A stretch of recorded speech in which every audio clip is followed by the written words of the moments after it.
I grew up playing links golf right by the sea, very hard pan sand, so typically the sand's really firm, there's much less of it. The golf club digs much less into the sand, so it bounces a little bit more off that sort of sand. So essentially, the golf club is slowed down less than when you play at softer, heavier, powdery sand. With setting up even well left, and I would always have quite a steep swing. And what I mean by steep swing, I would mean that I hit very down on it, get underneath the golf ball, because I had to really try and dig underneath it. And when I first started playing out of more powdery sand, much like this, and I play that aiming left and that steepness on it, it just doesn't really work. And the reason for that is because when you have that depth, that steepness on it, and you go much deeper underneath the ball than you would in firmer sand.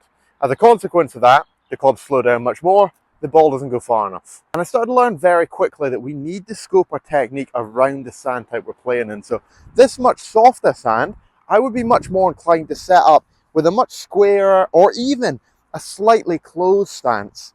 I get quite low on it. I stand a bit further away from it and I lower the handle, and the reason for that is so that I can get the golf club working around my body a little bit more, essentially working it a bit more shallow.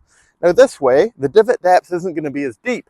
I'm going to take less sand, the club's going to be slowed down less, and at that point, it's going to go further for how much power I put in. And it's much more appropriate for the sand type of playing. Experiment with different setups, different techniques out of different sand types.